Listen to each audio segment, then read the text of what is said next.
Okay, ladies and gentlemen, good afternoon. We are going to be looking at spatial order description using prepositions or prepositional phrases and the adverb of place.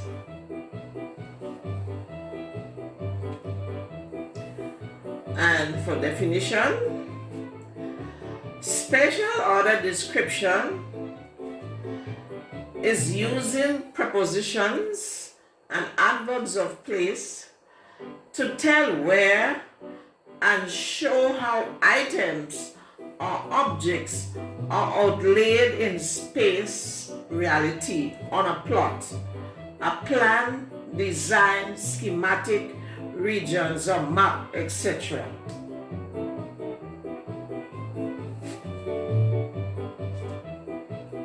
And let's look at some examples of users. Okay, in this case we have farmers. And we have a mixed farm here. Here we have a plot with some crops. Alright, and as you observe, they are outlaid according to distances, okay, rows and columns, and according to distances. Okay, we also have continuing, we have this section over here where we have also some greenery, lawns and so on. And we have some other items, some other objects or plants outlaid again at certain distances apart and in certain directions. Then behind them we have some more flowers, and we also have the house with its gate and so on. And they all align within certain distances and so forth. We also have this part here with the tractor, and then we have our farmhouse, okay, as we see some animals, and so this is the layout. Okay, so the farmers, we are gonna farm, and we have a layout. So this is the plan, the layout plan or the plot. Okay.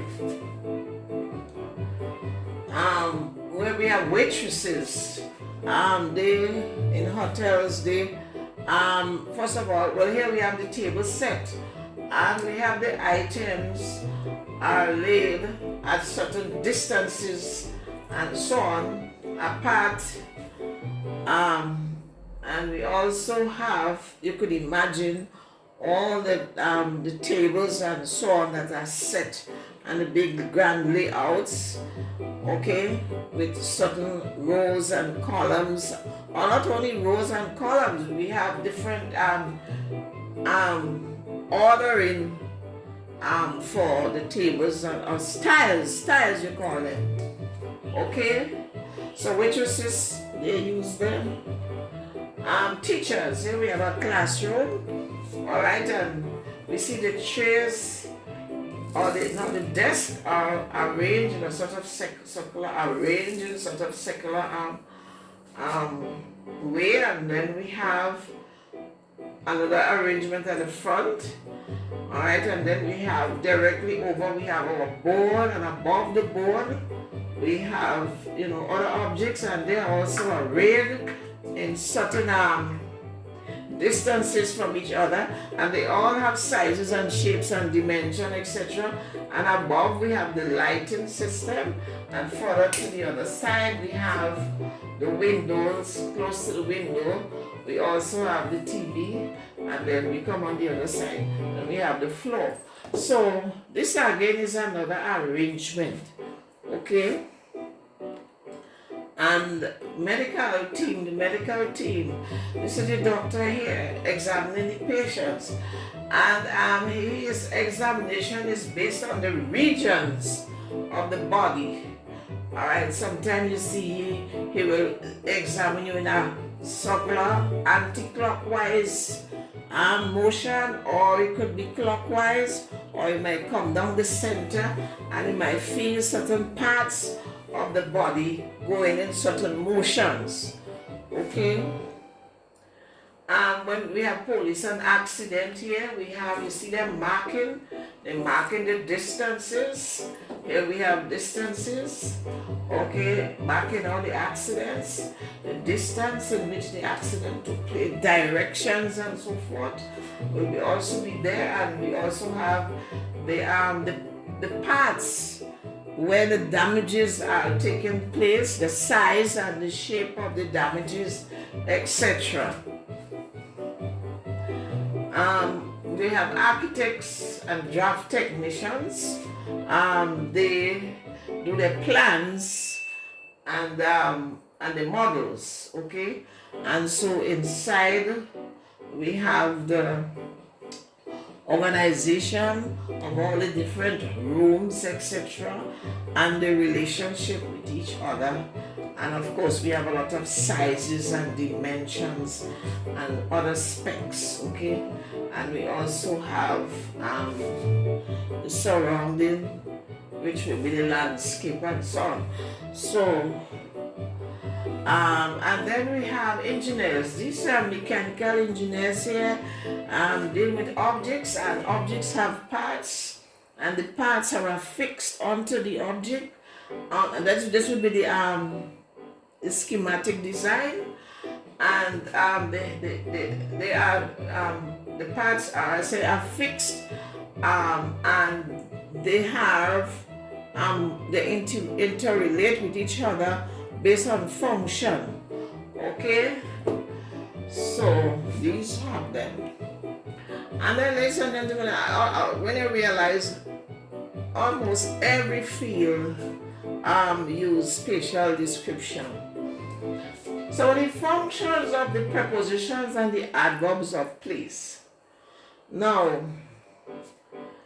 they give the reader a visual or mental tour of the setting and the objects, showing their positions within the space that is allotted and the relationship to each other while you're describing them.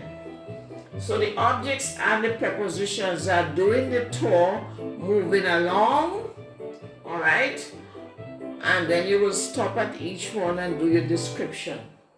So the prepositions and the adverbs of place, they lead the tour, pointing things out, but the adjectives and the adverbs will do the description, So we will see samples as we go at the end. Now this kind of description is called spatial order description. Okay?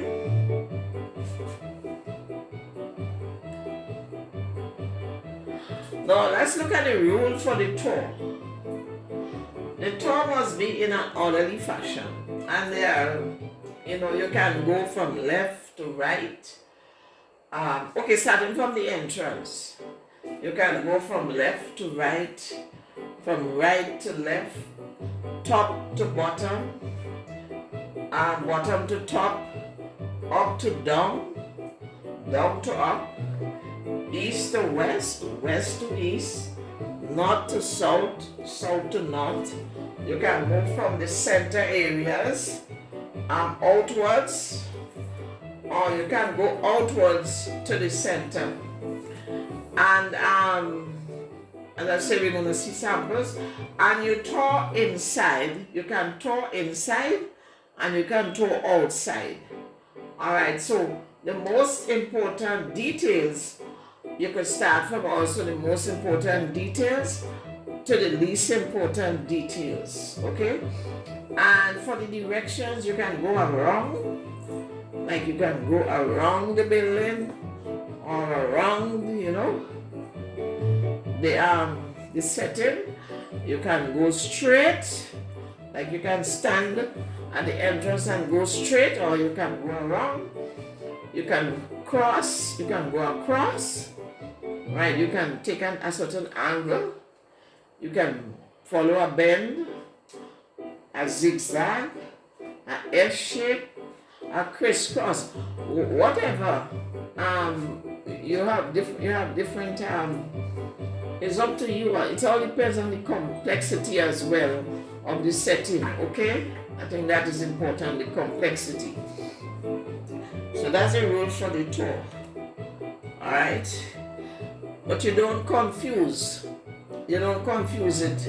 All right, you don't move from the top and then you go to the bottom and you go to the left to the right and you come back to the top and you just follow the order so that the audience could follow you along. So let's look at some samples, some list of spatial transitions we're talking about. So let's look at these transitions themselves to show closeness. And this is just some, you can say close to, something is close, close to, near, next to, alongside, adjacent to, facing, or side by side. Something showing distance, longer distance, in the distance, far, beyond, away, tree, there. And of course, you can also make it visual by actually putting figures and stuff like that. And this is just put there for a small sample, but you can have a host of dimensions coming inside of that, like you see, X amount of feet apart and things like that. You find one things from the next to show direction, up and down and sideways, alongside, across, to the left or to the right, in front of, behind, above, below, inside of, towards, away from, okay? And of course you have other phrases, I said, and specifications. In terms of the technician uses a lot of numbers for dimensions and so forth, and other types of specifications. So they will be using specifically those kinds of details as well as they deal with the plots and so on, and this schematics and so on for the different subject areas. So let's look at some example. We have two short, two. One is entitled My Favorite Shopping Store, and the other one is The Country Yard at Uma's Hotel. Sorry, I make a mistake. My Favorite Shopping Store. All these spatial prepositions are underlined, okay? And this is by Johnson J. And I think this is a children's author, 2020.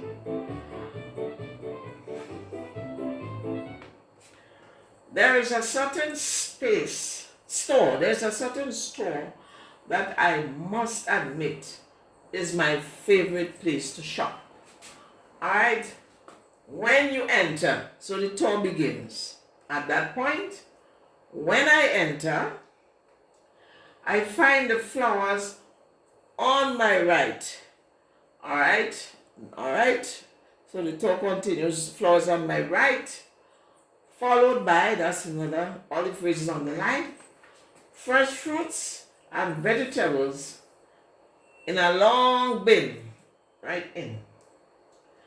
After this, so they're going up, I love to get a sample of the taste of the day at the end of the aisles, okay? Moving along to the left is a wonderful array of meats and packaged dinners, all right? Up ahead to the left is a dairy section of yogurt, milk, and butter. Moving on is the wine on my right, and snacks galore on the left. All right, and at the end of this part is a convenient checkout area. I love this store. No, so actually this person was going up an aisle, okay? So that's it. So they only keep going up and then on the left, on the right. So that is what we call the spatial, with the use of the all the spatial transitions, and you see the movement. So the prepositions and the adverbs of place on the line, they are doing the movement, okay?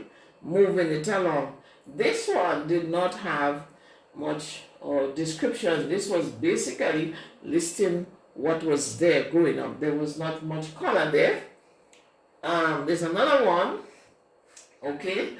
The country yard at Oxmoor Hotel. All right, and this one is much more colorful. All right, and it's talking about, it is contrasting. This one is a contrast actually between a very hot tour on the outside compared to a very cool environment at the hotel. So it says the country yard at the hotel at Oxmoor was a wonderfully cool and welcome surprise after the sweaty bus trip out from Merida, that's in Spain. Surrounding, all right, so they're going out, they start outside the yard now. Surrounding the whole yard was a large galleria, its ceiling blocking out a few rays of the sun that managed to filter through the heavy plantings that filled the yard. So around you had all these plantings and a little light coming through. So that will add to cool or shade. Overhead, okay, along the galleria, ceiling fans turn quietly. And so that adding some cool from on top. And underfoot, so they take out their shoes now, the glare tiles, tile roof, tile floors felt smooth and delightfully cool, even though the temperature on the road had been pushed up past 100 degrees. So it was really hot outside and this nice cool on the ground. All right, airy wicker chairs line the rails. See the rails in the airy wicker chairs, so some more air. And just a few feet away, all right, flooring jungle plants rose almost to the top of the stone arches on the second floor. Under the branches of a tall tree in the middle of the courtyard, out beyond the rail and the thick plantings, raised the tile walkways crisscross the yard. Raised tile walkways crisscross the yard, bordered all along nearby neatly cultivated jungle flowers. And right in the middle of the yard, at the base of a big tree, a small waterfall splashed down over the mossy rocks into a tiny bathing pool. The splashing water, the shade, the cool tile, all made the road outside seem far off indeed. All right? And this came from the Complete Stylist Handbook, which is the English text, one of the English texts. So all those in red are the spatial transitions. Touring, moving along, giving movement to the writing. Okay, so that is what is termed spatial transitions. Okay. I noticed that your flow plans were done wonderfully well. Right, that was a big delight. So ladies and gentlemen, that is the end of this lesson. The lesson is coming in later than the actual class. But some students still have to complete, so it is there, so you can go in and listen to the video, or you can do it manually reading it from the file.